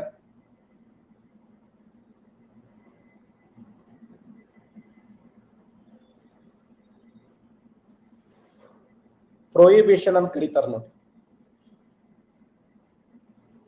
ಮುಂದುವರಿಸದಂತೆ ತಡೆಯುವುದು ಅಂತ ಅರ್ಥದು, ತಡೆ ಹಿಡಿಯುವುದು ಅಂತ. ಪ್ರೊಹಿಬಿಷನ್ ಅಂದ್ರೇನು? ತಡೆ ಹಿಡಿಯುವುದು. ಪ್ರೊಹಿಬಿಷನ್ ಮೀನ್ಸ್ ತಡೆ ಹಿಡಿಯುವುದು ಅಂತ ಅರ್ಥ. ಒಂದು ನ್ಯಾಯಾಲಯದಿಂದ ಇನ್ನೊಂದು ನ್ಯಾಯಾಲಯಕ್ಕೆ ಮೊಕದ್ದಮೆಯನ್ನು ವರ್ಗಾವಣೆ ಮಾಡುವಂತಿದ್ದರದನ್ನ ಸರ್ಟಿಯೋರರಿ ಅಂತ ಕರೀತಾರೆ. ಒಂದು ನ್ಯಾಯಾಲಯದಿಂದ ಇನ್ನೊಂದು ನ್ಯಾಯಾಲಯಕ್ಕೆ ವರ್ಗಾವಣೆ ಮಾಡುವಂತಿದ್ದರದನ್ನ ಸರ್ಟಿಯೋರರಿ. ಸಂವಿಧಾನದ 3ನೇ ಭಾಗದ ಈ ಕೆಳಕಂಡ ಯಾವುದರ ಉಲ್ಲಂಘನೆಯಾದಾಗ ಅಂತಂದ್ರೆ ಮೂಲಭೂತ ಹಕ್ಕುಗಳ ಉಲ್ಲಂಘನೆಯಾದಾಗ ಸರ್ವೋಚ್ಚ ನ್ಯಾಯಾಲಯದ ನೆರವು ಪಡೆಯಬಹುದು ಅಂತ. ಯಾವ ವಿಧಿಯ ಪ್ರಕಾರ ಅಂದ್ರ 32ನೇ ವಿಧಿಯ ಪ್ರಕಾರ. ಆದರೆ ಸರ್ವೋಚ್ಚ ನ್ಯಾಯಾಲಯ ರಿಟ್ಗಳನ್ನು 139ನೇ ವಿಧಿಯ ಪ್ರಕಾರ ಹೊರಡಿಸುತ್ತದೆ. ಮೂಲಭೂತ ಹಕ್ಕುಗಳು ಉಲ್ಲಂಘನೆಯಾದರೆ ಈ ಕೆಳಕಂಡ ಯಾರ ಮುಂದೆ ಪ್ರಸ್ತುತಪಡಿಸಬೇಕು?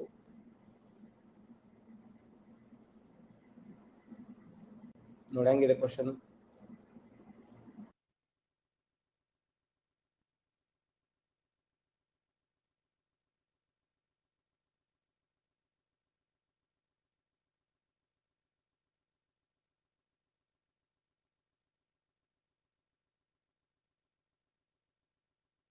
ಮತ್ತು ಸರ್ವೋಚ್ಚ ನ್ಯಾಯಾಲಯ ಎರಡರಲ್ಲಿ ಕೂಡ ಏನ್ ಮಾಡಬಹುದು ಅಂದ್ರ ವ್ಯಕ್ತಪಡಿಸಬಹುದು.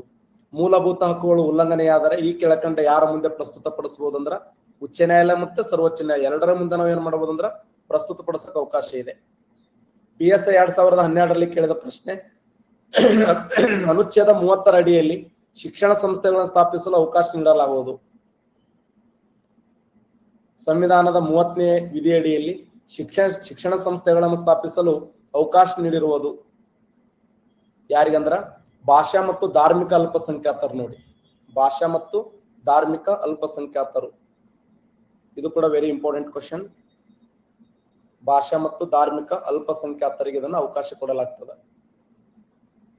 PSI 2012ರಲ್ಲಿ ಕೇಳಿದ ಪ್ರಶ್ನೆ, ಸಂವಿಧಾನದ ಮೂಲ ರಚನೆಯನ್ನ ಸಂಸತ್ತು ತಿದ್ದುಪಡಿ ಮಾಡುವ ಅಧಿಕಾರ ಹೊಂದಿಲ್ಲ ಎಂದು ಸರ್ವೋಚ್ಚ ನ್ಯಾಯಾಲಯ ಆದೇಶಿಸಿ ನೀಡಿದ್ದು ಈ ಕೆಳಗಿನ ಯಾವ ಪ್ರಕರಣದಲ್ಲಿ? ಸಂವಿಧಾನದ ಮೂಲ ರಚನೆ ಸಂಸತ್ತು ತಿದ್ದುಪಡಿ ಮಾಡುವಂತ ಅಧಿಕಾರವನ್ನು ಹೊಂದಿಲ್ಲ ಅಂತ ಹೇಳ್ತದೆ. ಮೂಲ ರಚನೆಯನ್ನು ಸಂಸತ್ತು ತಿದ್ದುಪಡಿ ಮಾಡುವ ಅಧಿಕಾರ ಹೊಂದಿಲ್ಲ. Kesavananda Bharati, state of Kerala, right answer. ಯಾಕಂದ್ರೆ ಮೂಲ ಸಂವಿಧಾನವನ್ನು ತಿದ್ದುಪಡಿ ಮಾಡಕ್ ಅವಕಾಶ ಇಲ್ಲ ಅಂತ ಹೇಳಿದ್ದೇ ಇದೆ. ಮೂಲ ಸಂವಿಧಾನ ಬೇಸಿಕ್ ಸ್ಟ್ರಕ್ಚರ್ ಡಾಕ್ಟ್ರೈನ್ ಅಂತ ಬಂತಂದ್ರೆ ಕೇಶವಾನಂದ ಭಾರತಿ ಪ್ರಕರಣ ಹಾಕ್ಲೇಬೇಕು. ಮೂಲವಲ್ಲ ಯಾವ ಸಂವಿಧಾನ ಯಾವ್ದು ತಿದ್ದುಪಡಿ ಮಾಡಕ್ ಅವಕಾಶ ಇಲ್ಲ ಅಂತ ಹೇಳಿದಿದೆ. ಒಟ್ಟ ಸಂವಿಧಾನ ಟಚ್ ಮಾಡಕ್ ಹೋಗ್ಬಿಡ್ರಪ್ಪ.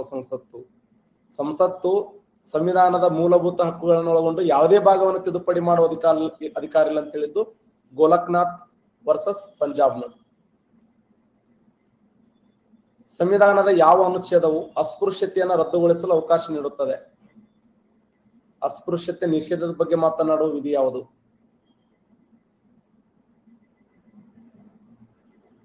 ಸಂವಿಧಾನದ 17ನೇ ವಿಧಿ. ನೋಡಿ,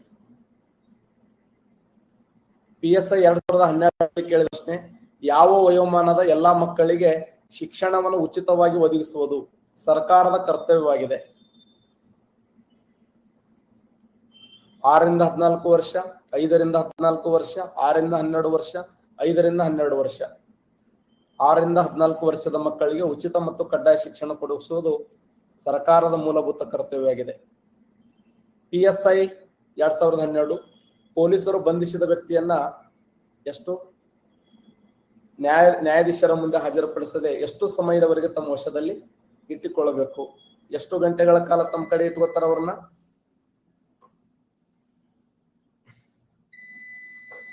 ಬಂಧಿಸಿದ 24 ಗಂಟೆಯ ಒಳಗಾಗಿ. ನೋಡಿ, ಬಂಧಿಸಿದ 24 ಗಂಟೆಯ ಒಳಗಾಗಿ.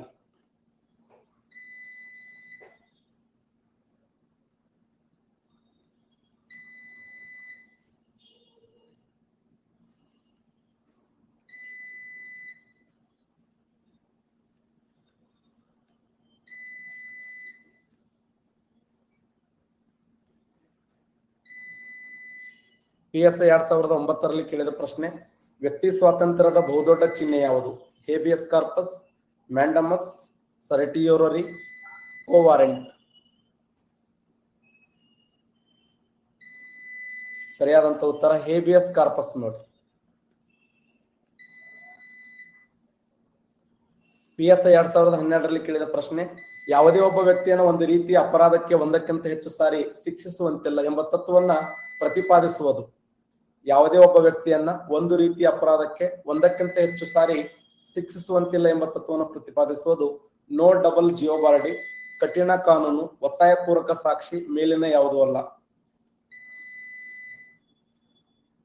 ಯಾವುದೇ ಒಬ್ಬ ವ್ಯಕ್ತಿಯನ್ನ ಒಂದು ರೀತಿಯ ಅಪರಾಧಕ್ಕೆ ಒಂದಕ್ಕಿಂತ ಹೆಚ್ಚು ಸಾರಿ ಶಿಕ್ಷಿಸುವಂತಿಲ್ಲ. ನೋ ಡಬಲ್ ಜಿಯೋಬಾರ್ಡಿ ರೈಟ್ ಆನ್ಸರ್ ನೋಡಿ. ನೋ ಡಬಲ್ ಜಿಯೋಬಾರ್ಡಿ ಸರಿಯಾಗಿರುವಂತ ಉತ್ತರ. ಆಸ್ತಿ ಹಕ್ಕು ಈಗ ಏನಾಗಿದೆ? ಸಮಾನತೆ ಹಕ್ಕಾಗಿದೆ, ಸ್ವಾತಂತ್ರ್ಯದ ಹಕ್ಕಾಗಿದೆ, ಸ್ವತ್ತು ಹೊಂದುವ ಹಕ್ಕಾಗಿದೆ, ಕಾನೂನಾತ್ಮಕ ಹಕ್ಕಾಗಿದೆ. ಇದೊಂದು ಕಾನೂನಾತ್ಮಕ ಹಕ್ಕಾಗಿದೆ ನೋಡಿ. ಹೇಬಿಯಸ್ ಕಾರ್ಪಸ್ ಎಂದರೆ ಅನುರ್ಜಿತ ಆದೇಶ, ಸ್ವಾಭಾವಿಕ ಹಕ್ಕು, ವ್ಯಕ್ತಿಯನ್ನು ನ್ಯಾಯಾಲಯದ ಮುಂದೆ ಹಾಜರುಪಡಿಸುವುದು, ನಾವು ಆಜ್ಞೆ ಮಾಡುವುದು.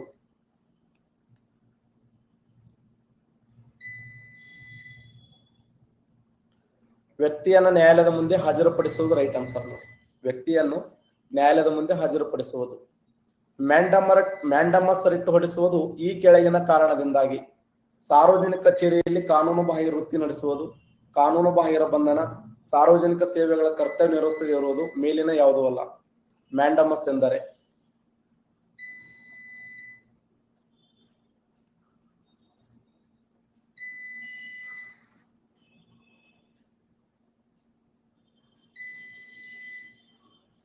ಸಾರ್ವಜನಿಕ ಸೇವೆಗಳ ಕರ್ತವ್ಯವನ್ನ ನಿರ್ವಹಿಸದೇ ಇರುವುದು ನೋಡಿ. PSI 2012ರಲ್ಲಿ ಕೇಳಿದ ಪ್ರಶ್ನೆ, ಅಸ್ಪೃಶ್ಯತೆಯನ್ನು ನಿರ್ಮೂಲನೆ ಮಾಡಿರುವ ಸಂವಿಧಾನದ ವಿಧಿ ಯಾವುದು? ಅಸ್ಪೃಶ್ಯತೆಯನ್ನ ನಿರ್ಮೂಲನೆ ಮಾಡಿದ ಸಂವಿಧಾನದ ವಿಧಿ 17ನೇ ವಿಧಿ ನೋಡಿ. ಕಾನೂನಿನ ಮುಂದೆ ಸಮಾನರು ಎಂಬ ಕಲ್ಪನೆಯನ್ನ ನಡವಳಿ ಮುಂದಿಟ್ಟವರು ಯಾರು? ಸೈಮನ್ ಆಯೋಗ, ಕ್ಯಾಬಿನೆಟ್ ಆಯೋಗ, ಸ್ವರಾಜ್ಯ ಬಿಲ್, ಯಾವುದೂ ಅಲ್ಲ. ಕಾನೂನು ಮುಂದೆ ಸಮಾನರು ಎಂಬ ಕಲ್ಪನೆಯ ನಡಾವಳಿ ಮುಂದಿಟ್ಟವರು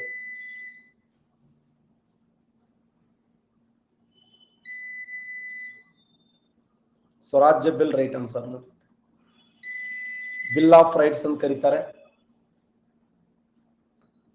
ಬಿಲ್ ಆಫ್ ರೈಟ್ಸ್, ಸ್ವರಾಜ್ಯ ಬಿಲ್. PSI 2012ರಲ್ಲಿ ಕೇಳಿದ ಪ್ರಶ್ನೆ ಇದು. ಸಂವಿಧಾನದ ಪರಿಹಾರೋಪಾಯಗಳು. ಸಂವಿಧಾನದ ಪರಿಹಾರೋಪಾಯಗಳು ಕಾನೂನು ಹಕ್ಕುಗಳಾಗ್ಯವ, ಮೂಲಭೂತ ಹಕ್ಕುಗಳು, ಕಾನೂನು ಹಕ್ಕುಗಳಲ್ಲ, ಸ್ವಾಭಾವಿಕ ಹಕ್ಕುಗಳು. ಸಂವಿಧಾನದ ಪರಿಹಾರ ಯಾವುದಕ್ಕೆ ಸಂಬಂಧಪಟ್ಟಿದೆ ಅಂದ್ರೆ ಮೂಲಭೂತ ಹಕ್ಕುಗಳಲ್ಲಿ ಯಾವ ವಿಧಿ ಅಂದ್ರೆ ಸಂವಿಧಾನದ 32ನೇ ವಿಧಿ. 32ನೇ ವಿಧಿಯಿಂದ 35ನೇ ವಿಧಿಯವರೆಗೆ ಇದು ಮೂಲಭೂತ ಪರಿಹಾರ ಹಕ್ಕಿನ ಬಗ್ಗೆ ಮಾತಾಡ್ತದೆ. ಮೂಲಭೂತ ಪರಿಹಾರ ಹಕ್ಕು ಯಾರ ವಿರುದ್ಧ ಮೂಲಭೂತ ಹಕ್ಕುಗಳನ್ನು ಜಾರಿಗೊಳಿಸಲು ಬರುವುದಿಲ್ಲ? ಯಾರ ವಿರುದ್ಧ ಮೂಲಭೂತ ಹಕ್ಕುಗಳನ್ನು ಜಾರಿಗೊಳಿಸಲು ಬರುವುದಿಲ್ಲ?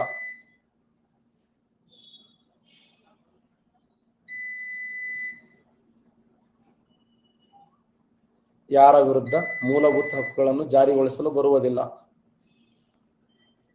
ಸರಿಯಾದಂತ ಉತ್ತರ ಖಾಸಗಿ ವ್ಯಕ್ತಿಗಳ ವಿರುದ್ಧ.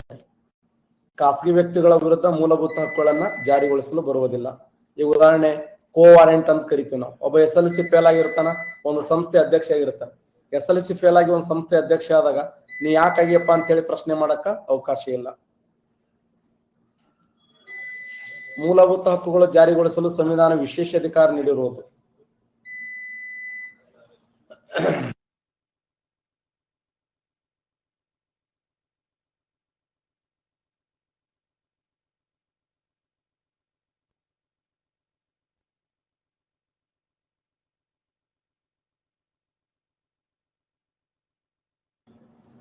ಸರಿಯಾದಂತ ಉತ್ತರ ಸರ್ವೋಚ್ಚ ನ್ಯಾಯಾಲಯ ರೈಟ್ ಆನ್ಸರ್ ನೋಡಿ. ಸರ್ವೋಚ್ಚ ನ್ಯಾಯಾಲಯ.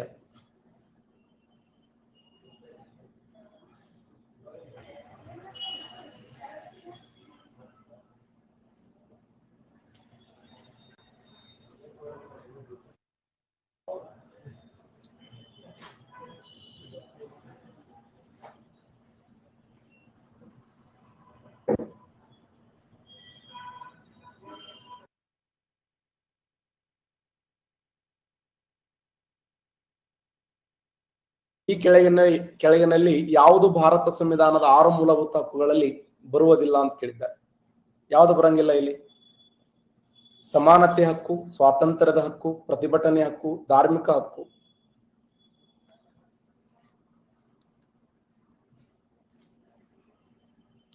ಸರಿಯಾದಂತ ಉತ್ತರ ಪ್ರತಿಭಟನಾ ಹಕ್ಕು ನೋಡಿ.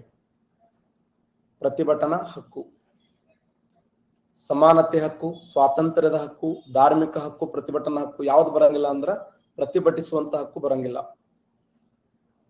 PC 2016ರಲ್ಲಿ ಕೇಳಿದ ಪ್ರಶ್ನೆ, ಸುಪ್ರೀಂ ಕೋರ್ಟ್ ಅಥವಾ ಹೈಕೋರ್ಟ್ ತನ್ನ ಅಧೀನ ನ್ಯಾಯಾಲಯಗಳಿಗೆ ಅಥವಾ ಟ್ರಿಬ್ಯುನಲ್ ಅಥವಾ ಪಬ್ಲಿಕ್ ಅಥಾರಿಟಿ ಇರುವವರಿಗೆ ರಿಟ್ ಮುಖಾಂತರ ಕಾಯ್ದೆ ಅನುಸಾರ ಕರ್ತವ್ಯ ನಿರ್ವಹಿಸಲು ಈ ಕೆಳಕಂಡ ಆದೇಶದಲ್ಲಿ ನಿರ್ದೇಶಿಸುತ್ತದೆ. ಹೇಬಿಯಸ್ ಕಾರ್ಪಸ್, ಮ್ಯಾಂಡಮಸ್, ಕೋ ವಾರೆಂಟ್, ಸರ್ಟಿಯೋರರಿ. ಸುಪ್ರೀಂ ಕೋರ್ಟ್ ಅಥವಾ ಹೈಕೋರ್ಟ್ ತನ್ನ ಅಧೀನ ನ್ಯಾಯಾಲಯಗಳಿಗೆ ಅಥವಾ ಟ್ರಿಬ್ಯುನಲ್ ಅಥವಾ ಪಬ್ಲಿಕ್ ಅಥಾರಿಟಿಗಳಿಗೆ ರಿಟ್ ಮುಖಾಂತರ ಕಾಯ್ದೆ ಅನುಸಾರ ಕರ್ತವ್ಯ ನಿರ್ವಹಿಸಲು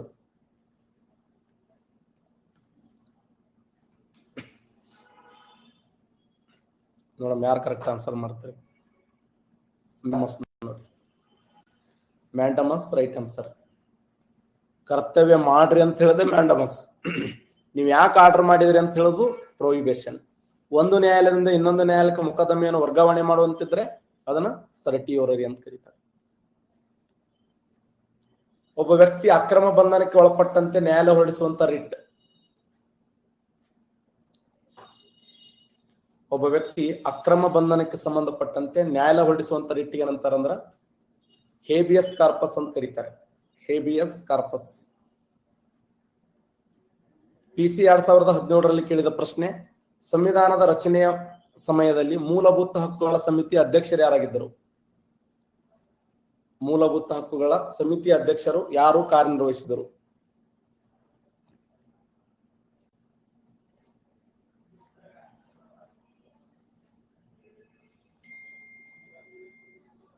ಮೂಲಭೂತ ಹಕ್ಕುಗಳ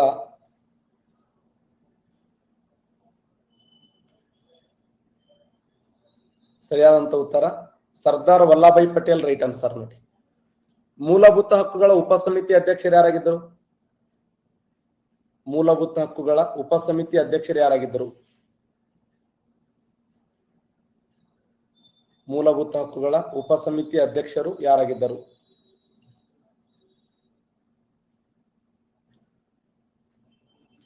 ಮೂಲಭೂತ ಹಕ್ಕುಗಳ ಉಪಸಮಿತಿ ಅಧ್ಯಕ್ಷರು ಯಾರಾಗಿದ್ದರು ಅಂತಂದ್ರೆ JB ಕೃಪಲಾನಿ ನೋಡಿ. JB ಕೃಪಲಾನಿ.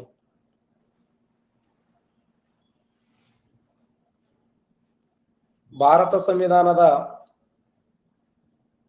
ಕರಡು ಸಮಿತಿ ರಚನೆ ಮಾಡಿದವರು ಯಾರು?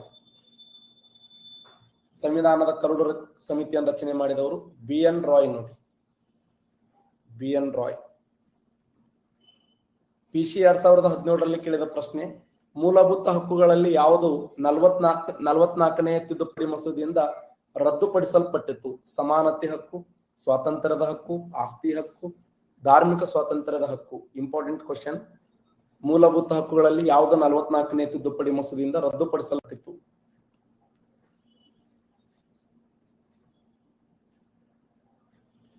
ಸರಿಯಾದಂತ ಉತ್ತರ ಆಸ್ತಿ ಹಕ್ಕು ರದ್ದು ಮಾಡಲಾಗಿದೆ ನೋಡಿ. ಆಸ್ತಿ ಹಕ್ಕು. PC 2017ರಲ್ಲಿ ಕೇಳಿದ ಪ್ರಶ್ನೆ, ಭಾರತದಲ್ಲಿ ಪತ್ರಿಕಾ ಸ್ವಾತಂತ್ರ್ಯ ಸಂಸತ್ತಿನ ಕಾನೂನು ಅಡಿಯಲ್ಲಿ ಜನರಿಗೆ ಲಭ್ಯವಿದೆ. ಸಂವಿಧಾನದಲ್ಲಿ ವಿಶೇಷವಾಗಿ ಒದಗಿಸಲ್ಪಟ್ಟಿದೆ. ಅಭಿವ್ಯಕ್ತಿ ಸ್ವಾತಂತ್ರ್ಯ ಹಕ್ಕಿನಲ್ಲಿ ಸೂಚಿಸಲ್ಪಟ್ಟಿದೆ. ಶಾಸಕಾಂಗದ ಆದೇಶದ ಅಡಿಯಲ್ಲಿ ದೊರೆಯುತ್ತದೆ. ಅಭಿವ್ಯಕ್ತಿ ಸ್ವಾತಂತ್ರ್ಯದಲ್ಲಿ ಸೂಚಿಸಲ್ಪಟ್ಟಿದೆ ನೋಡಿ. ಅಭಿವ್ಯಕ್ತಿ ಪಡಿಸುವುದಂದ್ರೆ ಒಂದೇ, ಈ ಒಂದು ಪತ್ರಿಕಾ ಸ್ವಾತಂತ್ರ್ಯ ಅಂದ್ರೆ ಒಂದೇ. ಸಶಸ್ತ್ರ ಬಲಗಳ ಮೂಲಭೂತ ಹಕ್ಕುಗಳನ್ನ ಮೊಟಕುಗೊಳಿಸಕ್ಕೆ ಸಂಬಂಧಪಟ್ಟಂತೆ ಇವತ್ತು ವಾಯುಸೇನೆ ಆಗಿರಬಹುದು, ಭೂಸೇನೆ ಆಗಿರಬಹುದು, ನೌಕಾಸೇನೆ ಆಗಿರಬಹುದು, 3 ಸೇನೆಗಳ ಸೈನ್ಯವನ್ನ ತಡೆಗಟ್ಟುವಂತ ಶಕ್ತಿ ಸಂವಿಧಾನದ 33ನೇ ವಿಧಿಯಲ್ಲಿ. ಅದಕ್ಕೆ ಸಶಸ್ತ್ರ ಬಲಗಳ ಮೂಲಭೂತ ಹಕ್ಕುಗಳನ್ನು ಮೊಟಕುಗೊಳಿಸುವುದು ಸಂವಿಧಾನದ ಯಾವ ವಿಧಿಯಲ್ಲಿ ಅವಕಾಶ ಇದೆ ಅಂದ್ರೆ 33ನೇ ವಿಧಿಯಲ್ಲಿ ಅವಕಾಶ ಇದೆ. 34ನೇ ವಿಧಿ ಏನ್ ಹೇಳ್ತದಂದ್ರೆ, ಎಲ್ಲಾದ್ರೂ ಕೋಮುಗಲಭೆಗಳಾದ್ರೆ, ಸರ್ಕಾರ ಮಾತುಗಳನ್ನ ಜನರು ಕೇಳದೇ ಇದ್ರೆ, ಜನರು ಗಲಭೆಯಲ್ಲಿ ತೊಡಗಿದ್ರೆ, ಹಿಂಸಾತ್ಮಕ ರೂಪವನ್ನು ತಾಳಿದ್ರೆ, ಒಬ್ಬರು ಇನ್ನೊಬ್ಬರ ಮೇಲೆ ದಾಳಿ ಮಾಡುವಂತಿದ್ದಾರೆ, ಅಂತ ಸಮಯದಲ್ಲಿ ಸಂಸತ್ ಏನ್ ಮಾಡ್ತಂದ್ರ ಮಿಲಿಟರಿ ಕಾನೂನುಗಳನ್ನು ಜಾರಿಗೆ ತರ್ತವೆ. ಮಿಲಿಟರಿ ಕಾನೂನುಗಳನ್ನು ಜಾರಿಗೆ ತಂದು ತಮ್ಮ ಮನ ಬಂದಂತೆ ಕೊಲ್ಲುವಂತ ಹಕ್ಕನ್ನು ಹೊಂದಿದ್ದಾರೆ. ಆ ಸಮಯದಲ್ಲಿ ಆ ಮಿಲಿಟರಿ ಕಾರ್ಯಾಚರಣೆಯ ಸಮಯದಲ್ಲಿ ಏನಾದ್ರೂ ಸತ್ರ ಯಾರು ಜವಾಬ್ದಾರಿ ಆಗಲ್ಲ. ಅವ್ರು ಏನಾದ್ರೂ ಸುಪ್ರೀಂ ಕೋರ್ಟ್ ಹೈಕೋರ್ಟ್ಗೆ ಹೋದ್ರು ಕೂಡ ಅಲ್ಲಿ ಯಾವುದೇ ಆಟ ನಡೆಯಂಗಿಲ್ಲ. ಇದು 34ನೇ ವಿಧಿ ಹೇಳ್ತದ. 35ನೇ ವಿಧಿ ಸಂಸತ್ತಿನ ಮೇಲೆ, ಮೂಲಭೂತ ಹಕ್ಕುಗಳ ಮೇಲೆ ಸಂಸತ್ತು ಕಾಯ್ದೆ ಕಾನೂನುಗಳನ್ನು ಮಾಡುವ ಅಧಿಕಾರವನ್ನು ಹೊಂದಿದೆ. ಈ ಕೆಳಗಿನ ಯಾವುದು ಮೂಲಭೂತ ಹಕ್ಕಲ್ಲ? ಉದ್ಯೋಗದ ಹಕ್ಕು, ಸಮಾನತೆ ಹಕ್ಕು, ಸ್ವಾತಂತ್ರ್ಯದ ಹಕ್ಕು, ಧಾರ್ಮಿಕ ಸ್ವಾತಂತ್ರ್ಯದ ಹಕ್ಕು, 3 ಅದಾವ. ಬಟ್ ಉದ್ಯೋಗದ ಹಕ್ಕಿಲ್ಲ. ಈ ಪ್ರೆಸೆಂಟ್ ಎಷ್ಟು ಮೂಲಭೂತ ಹಕ್ಕುಗಳಂದ್ರೆ 6 ಮೂಲಭೂತ ಹಕ್ಕುಗಳದಾವ ನೋಡಿ. ಈ ಕೆಳಕಂಡ ಯಾವುದೋ ಮೂಲಭೂತ ಹಕ್ಕು ಆಗಿರುವುದಿಲ್ಲ ಅಂತ ಕೇಳಿದ್ದಾನೆ. ಸ್ವತ್ತು ಹೊಂದುವಂತ ಹಕ್ಕಿದೆಯಲ್ಲ, ಅದು ಆಗಿರೋದಿಲ್ಲ. ಸ್ವತ್ತ ಹೊಂದುವುದು ಅಂದ್ರೆ ಆಸ್ತಿ ಹೊಂದುವಂತ